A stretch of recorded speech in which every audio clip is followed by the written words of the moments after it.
Recording in progress. Good evening, everyone. Welcome to the February 22nd, 2021 meeting of the Long Beach City College Personnel Commission. Thank you for joining us this evening. I'd like to call the meeting to order, and we'll go ahead and start with the Pledge of Allegiance. Jeff, do you mind doing that for us tonight? Sure. I got a flag. Thank Everyone you. can stand, face a flag or my flag, and repeat with me. I pledge allegiance to the flag of the United States of America and to the republic for which it stands, one nation, under God, indivisible, with liberty and justice for all. Thank you, Jeff. Can everybody hear me? Yes. Oh, great. Thank you. Roll call. Robin? Here. Jeff? Here. And I'm here. We are all here this evening, so we'll go ahead and start. Public comments on agenda items. Do we have any public comments for this evening, Juliet? No comments received. Thank you so much. And so we'll go on to approval of the minutes. May I have a motion, please? Make the motion. Thank you, Second. Robin. Thank you, I'll Jeff. second. Is there any discussion on the minutes? Hearing and seeing none. Robin? Aye. Jeff? Aye. And I vote aye. That passes unanimously. Going on to new business, A, approval of advanced salary placement. This is for Human Resources Manager. May I have a motion, please? So moved. Second. Thank you. And is there any discussion on this item, or Jennifer, would you like to give us a little bit of background first? Sure, we're really excited to be welcoming Chanel Aker. She joins us from Cal State University, Long Beach. She has 10 years of experience in management. She also has her master's degree in human resources. So we believe she's joining us early March, and we're excited to have her on board. Thank you so much, Jennifer. Is there any discussion on this item? Hearing and seeing none. Robin? Aye. Jeff? Aye. I vote aye. That passes unanimously. On to our second item under new business. This is approval of eligibility list. This is for vocational instructional technician for automotive technology. May I have a motion, please? I'll make the motion. I will second it. Thank you so much. And is there any discussion on vocational instruction technician, automotive technology? Jennifer, anything you wanted to add on this? Sure, this was an open recruitment. We started with 21 applications. We were able to screen that down through a series of test parts. 12 were invited to participate in the oral exam, and 10 will be added to the eligibility list. At the last PC meeting, there was a question about demographic data being shared at this very final step of the selection process. And it looks like two categories were able to share out. The ethnicity of the 10 applicants, 6 fall in the Hispanic category, 4 in the white category, and all 10 happen to be males in this case. What was our 10th on that? Do you know? Or was that a decline to state? So 6 and 4 makes the 10 Oh, that I'm are sorry. added to the I thought I heard 5 for some reason. Sorry about that. I'm sure I misunderstood. Okay, perfect. Robin, was that enough information for you, or would you like a more comprehensive in some way for the future? No, my comment was only engaged by the report that I had received. And so since I had received it beforehand, I wanted to have the same information on the back end. So if they present it for the hiring statistics, and I want to know, what do we do when we eventually hire those candidates? What is the same information? Okay, thank you, Robin. Anyone else have any questions or comments? Robert, do you have anything for us? You're good? Everyone else is good? No, it was a needed position, and I'm happy they're filling it. Great. Okay, hearing and seeing none. Robin? Aye. Jeff? Aye. I vote aye. That passes unanimously. And we will go on to information items. Our next meeting is Monday, March 8th at 5 p.m. That will be via Zoom. Mm-hmm. We also have a report on our classification study. We're anxious to hear this and excited to hear Jennifer, what she has for us this evening.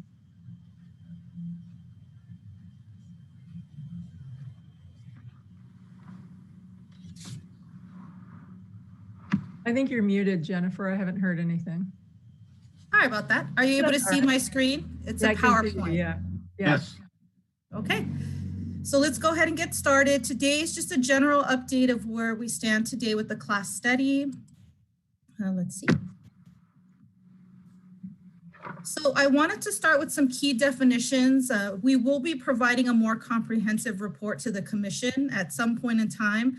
But just as we prepare to notify employees, I think it's important to be on the same page about the language we've been using with the with the management team, VP team, and also with the employees. So some key definitions is an allocation, which really is just a position allocation. What we are doing is we're reviewing, and there will be a review and an outcome for each individual case or each individual position within the existing structure or any structure that we propose. The important point here is that allocations are recommendations until they go through all of the approval levels and they're approved by the Personnel Commission. So as we've stated previously, there is an appeal. Employees will have an appeal process. So again, we've had conversations at all levels. We've presented the final allocations. They're currently under VP review right now. Some other key definitions are the outcomes of those individual cases. The first one would be no change or maintain. This just means that the overall concept of the classification is maintained. There's no significant change to the title, to the minimum qualifications, or the employee group. What we're basically doing in this case is we're updating the job description. We're making sure that the formatting is consistent, that the formatting is clean. Maybe there's duty statements that are, very lengthy, maybe 2 or 3 sentences in one duty statement. We may streamline that, of course, without changing the essential functions of that duty, but streamlining it so it reads a little bit easier. We may add a duty and we may remove a duty that's outdated, but that again doesn't change the overall essential function of the job. So that would be in the no change or maintain category. Reclassification, this is where there are a lot of different options for outcomes. So reclassification is a significant change that's required to make the classification current. This could be due to a title change. This could be minimum qualifications that we need to update. Just being mindful of the organizational structure, maybe within a career ladder or a series. If the minimum qualifications aren't progressing in a logical manner, we may clean that up. We also have reclassifications that are a change in the employee group. So this means an employee is moving from representation under AFT to the management group. All parties have agreed. We do have a few cases that will result in that. So all parties have agreed to that for that movement of the employee. Also, there could be reclass from one existing structure or one existing classification within our structure, to another one that exists. So let's think, for example, let's say we have technician 1, technician 2, and then there's a senior level. Perhaps somebody who's working at the technician 2 level is really operating at that senior level. We don't have to create a new level, it already exists, but we can move them to reflect the work that they're performing. So that would be an example. It's really important to highlight that employees are going to be grandfathered when there is a change to their title or minimum qualifications. So let's say the threshold for minimum qualifications increases. That doesn't mean that we're going to hold the employee who already has that position to a higher standard. There will be no negative impact in that case. Anticipated timeline. The timeline has evolved, as we all know. But I did want to share all of the steps we've taken so far. I met with the VPs during their cabinet meeting on January 19th. As a result of that great discussion, there was some feedback provided to me in an effort to centralize the way that we capture agreement moving forward. Juliet and I created SharePoint sites per VP area, and I've announced that at previous meetings. But what that means is they have an executive summary of some of the key terminology, some observations that have been made, and they have an allocation spreadsheet for their VP area. That spreadsheet was also broken up into separate tabs by dean and department. So it's easier, the review's more focused per each dean or department. So the goal again is to centralize the agreements before we notify employees. We don't want anybody to be blindsided by what we're trying to move forward. Manager review is currently happening. There are some VP areas that we were able to release the SharePoint site a couple of weeks ago. I met with my last VP this morning. So all VPs do have their information, but because they receive access to SharePoint on a rolling basis, the notification process will likely model that. We'll probably, as soon as we have final agreement, we research and resolve any pending concerns or questions, and we can notify employees on a rolling basis. We want to give the deans and the directors at least 2 weeks to review. So we plan on March 22nd to provide a PC update. It'll be informational only, no action necessary, but a nice high-level dashboard based on all the information we've collected to that point from these SharePoint sites of where we stand. Also in the anticipated timeline, we do want to notice the employees. We anticipate that'll be through March on that rolling basis that I just mentioned. HR will collect and administer a preliminary appeal process. I wanted to highlight that the appeal process is not meant to be an extensive process that'll take a long time. An appeal, a rationale or grounds for an appeal is really going to rely on whether or not there was a significant change in the past 6 months, something that we have not already considered as part of a previous reconsideration process and at all levels of management review, VP review, union review. So the employee is really going to have to present new evidence rather than just simply stating, I don't agree with this outcome. So I wanted to share that. Once we collect those and we have cases that warrant being bumped up to the PC, we will have an appeal process at the commission. We anticipate that maybe around April 5th. We're keeping April 19th as a backup date for that. Once we go through the appeal process, at that point, we will be ready to move forward. We will do a formal presentation with a report of the outcomes and be seeking approval. So we will need action at that point to move forward. So agreement from the commission. We have April 19th tentatively slated with May 3rd as a backup. And then if all goes well and we make it through all these steps, then we can implement through May 2021 is our target date. And that's just factoring in that not only do we have to enter all of the changes in PeopleSoft, our system. For example, if we have title changes, we have to enter it in PeopleSoft to reflect that. In NeoGov, we will have to upload any new job descriptions, any edits or changes that we make. So for quality control purposes, we will be entering, QCing, and going through those two systems to reflect all the changes. And that will be the classification piece only. And that concludes my presentation. I'm happy to answer any questions. I have one question. So an employee is in a position and they get changed to a different title or different status for whatever reason. This also goes to Robert. Are we concerned about what that does to the seniority and the ranking in the event of future layoffs? And I'm not saying we're going to have layoffs, but in the past, that's been a problem. And I just want to make sure we're all clear before we have to confront that. Is that going to be a problem or not going to be a problem? Did we work all that out in the contract and in the rules and regs? So I know that we reviewed that as part of the contract negotiations, Robert, recently. We did start to talk about that on a preliminary basis. Now, I can say that the classifications were looked at, even though there's individual positions within a classification, we looked at them as a whole.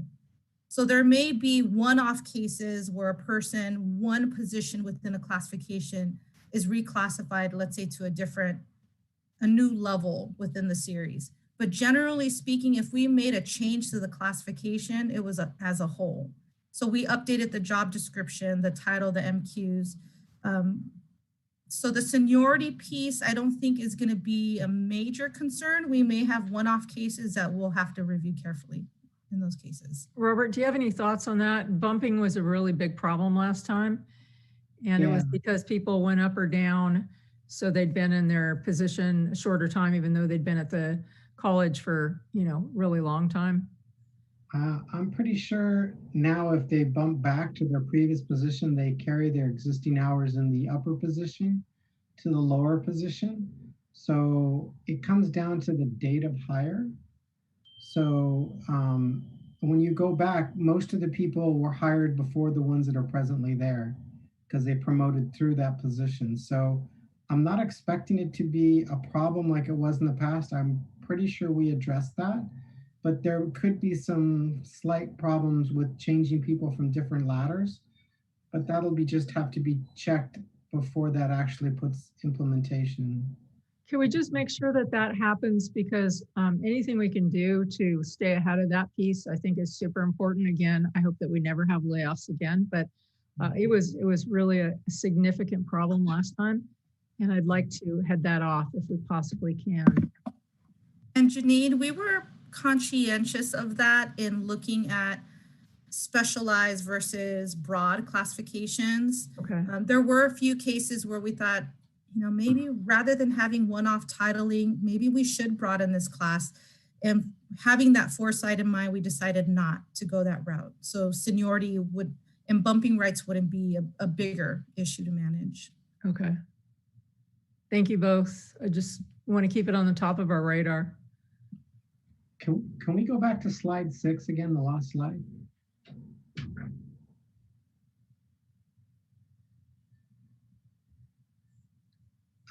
The portion where it says classified only, implement through May 21st, the very last, classification only. So are you just referring to no matter what happens, do we classified still have to vote on the name change, or is that only involved if it's a package with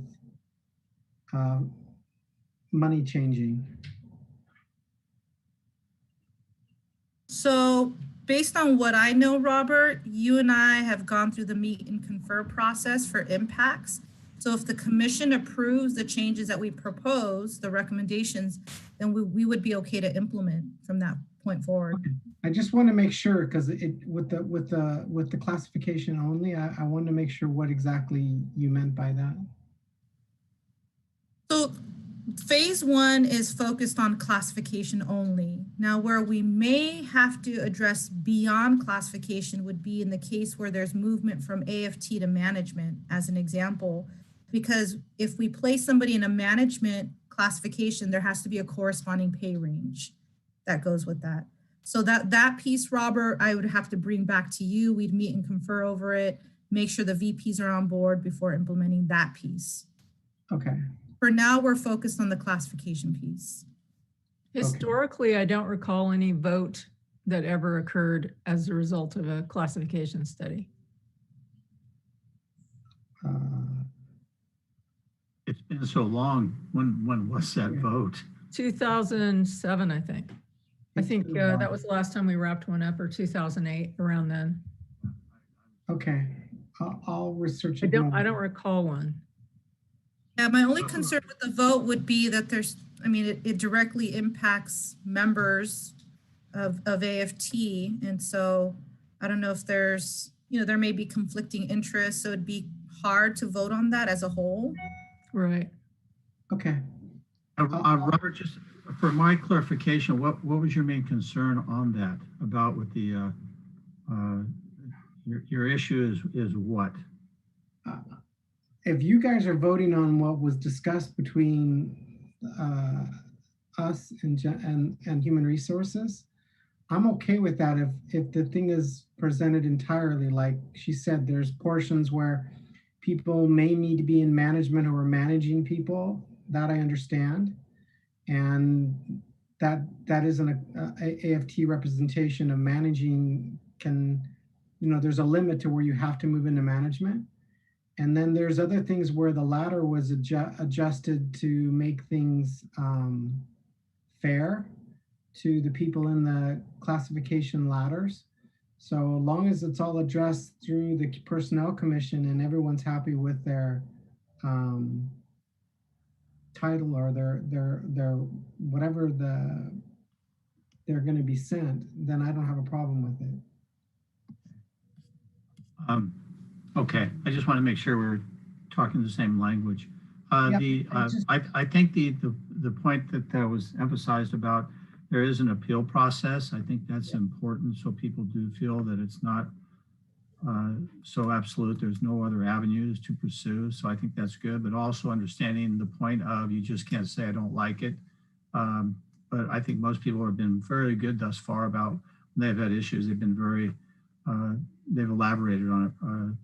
And so I think we won't have that issue, but I'm pleased we have that in there. And then Janine, to your point, what I remember, this is more institutional knowledge, what I can remember is a lot of those things you talked about are in regard to labor negotiations. And I know with the last time with the layoffs were, the famous 2012 time period, I know there was a lot of, now there's been labor negotiations, obviously, since then, but I know that I believe we addressed some of those concerns because they were legitimate concerns. They were And also very it took away all the incentive. Why would anybody want to move forward because if they're going to lose?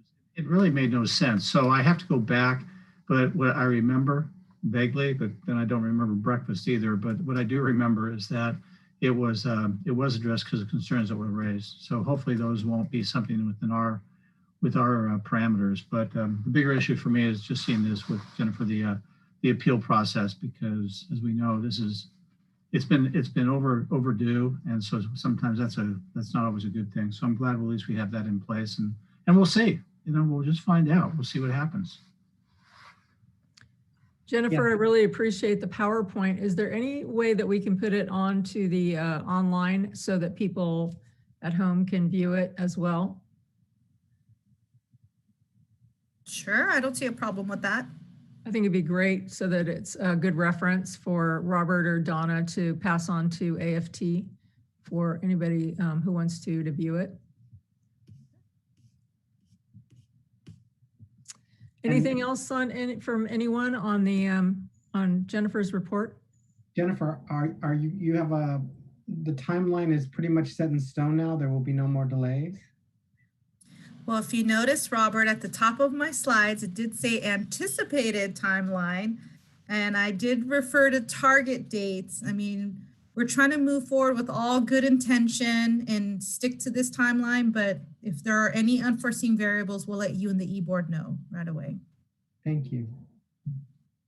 I just think that it has to be the Personnel Commission is very adamant on moving this as aggressively forward as possible because it is past due, and that's not fair. And that had nothing to do with anyone's fault, except a previous Board of Trustee members who didn't act on it like they should have. And I forgot who those all were, but we'll let it go at that. But paybacks are sometimes really tough.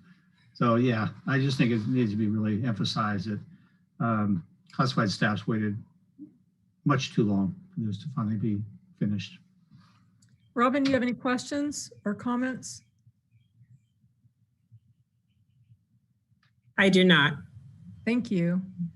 Anyone else? Janine, I just wanted to say, part of my next update is that we were able to attend an AFT drop-in session. So I'm wondering, rather than posting this on our website, if this is something we can share with the union that they can share with their members, maybe email it out.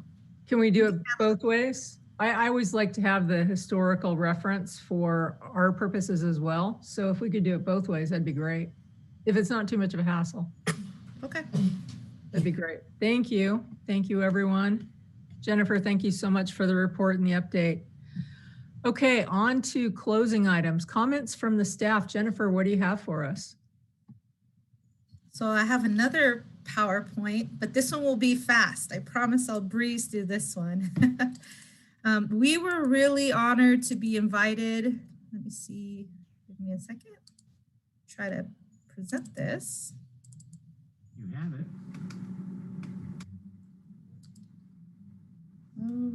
Okay.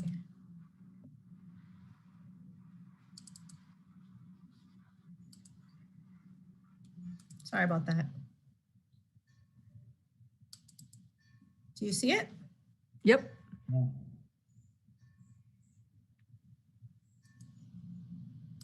So we were honored to be invited to the AFT drop-in session on Friday during the lunch hour.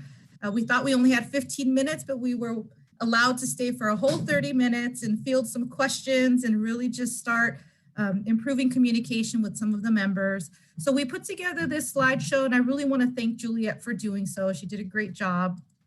We shared with them, even though there's been some transition in HR, here's who's who, and pick up the phone and contact any one of us and we'll get you to the right place. And I was able to congratulate May for becoming an official HR specialist with us, and just again, really explaining the roles that each person on the team has. We also were able to, there we go. We were able to share some highlights of just key news of things that are happening. So for example, providing the reminder that Ed Code requires a TB test to be submitted to HR periodically. We ask them to please not contact student hider, but we have been talking to the nursing department here at LBCC, and we've been developing a virtual process that we're going to be testing out for employees through a Zoom session, doing the risk assessment and following that process. The March 1st deadline that was originally communicated earlier this year has been extended, just being mindful of the pandemic and just limitations with reaching a medical provider given the current circumstances. We also announced the SERP. There's informational sessions, a flyer was provided. Those informational sessions are very thorough, or meant to be very thorough.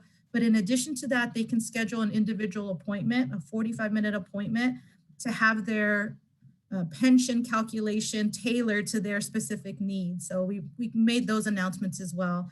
We emphasize that 15 faculty members are required for the SERP to move forward. We will know on May 21st of 2021 by 5 p.m. whether or not we're moving forward. Do we feel like we have that 15 already or no?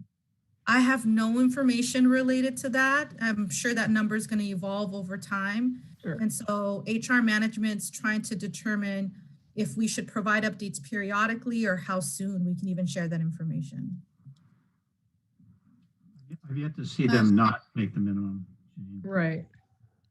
We also shared that our new Perform rollout. So according to Article 15 of the AFT Master Agreement, we perform performance evaluations on an annual basis. We have a new electronic evaluation that was rolled out, and it is almost identical to the paper version. We were able to work with the e-board and get their buy-in on the new process.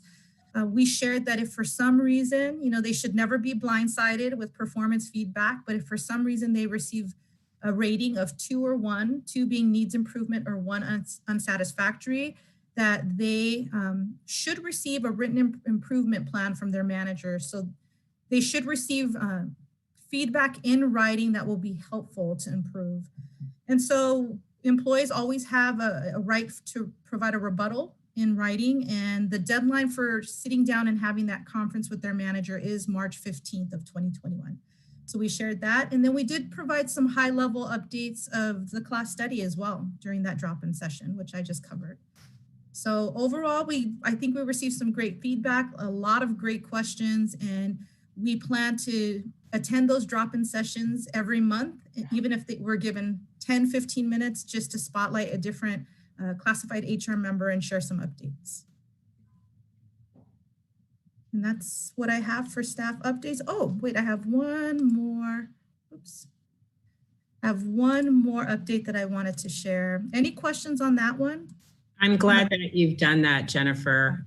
Communication's essential. And so attending those meetings gives the employee access, and there's nothing like good direct communication. I'm grateful that you're going. Keep it up. Good work.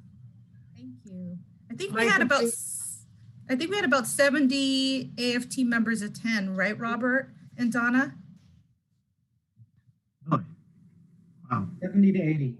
70 to 80. That was the last number that I noticed on this. I think it was closer to 80. That's fantastic.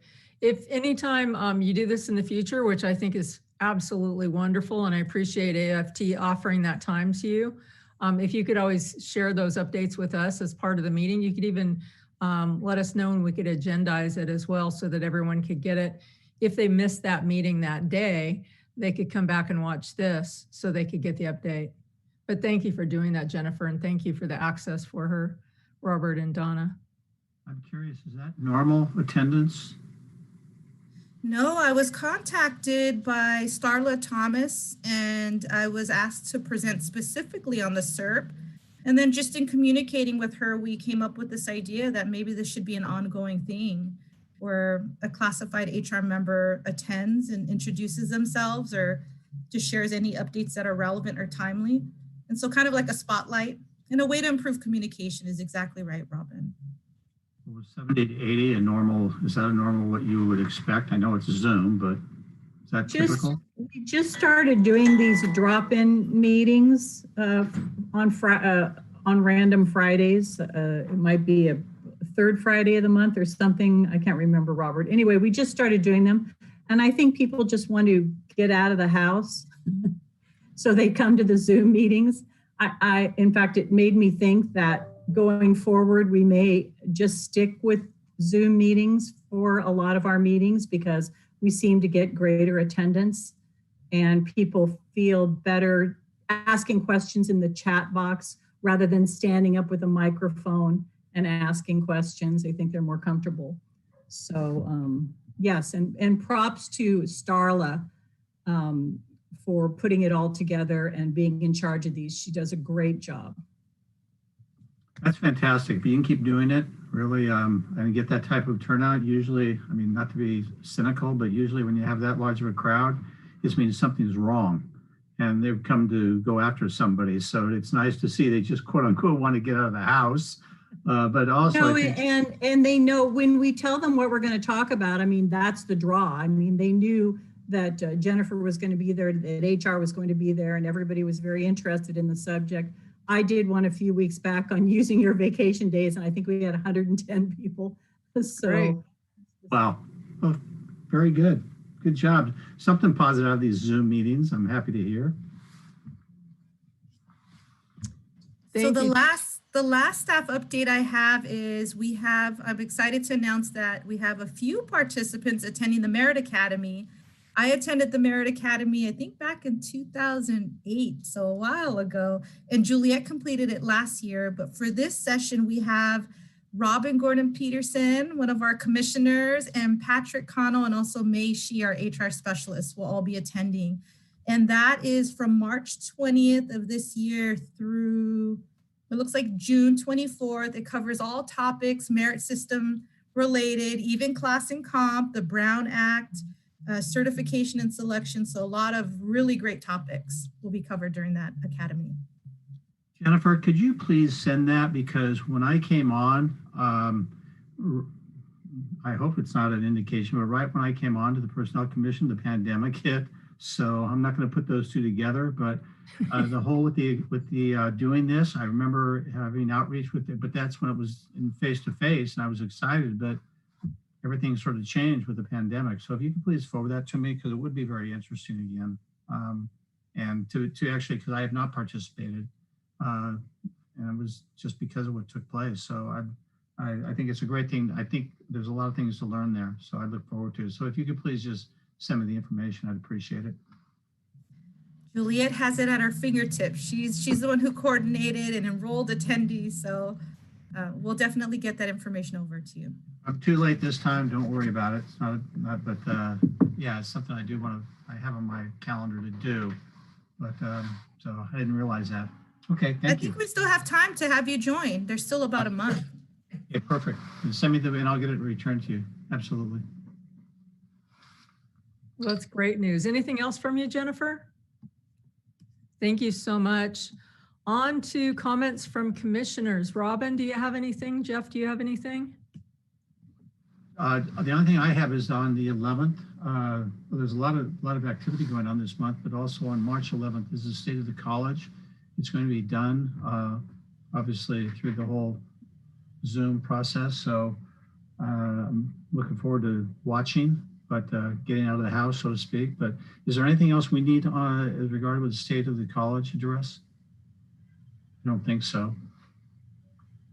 I think so. Robin, did you have anything? Just stay safe, everyone. And I wanted to thank Donna. And also, I just wanted to say thank you to Art for being so inviting, to allow HR to go into one of their meetings and take 30 minutes. That's a lot. And you're to be commended for being open, and I appreciate it. Yep. I think she could have stayed an hour, but Jennifer had a 12:30 meeting and had to leave. We probably could have peppered her with questions a considerable amount longer. So thank you, Jennifer. Wonderful. Thank you, Robert.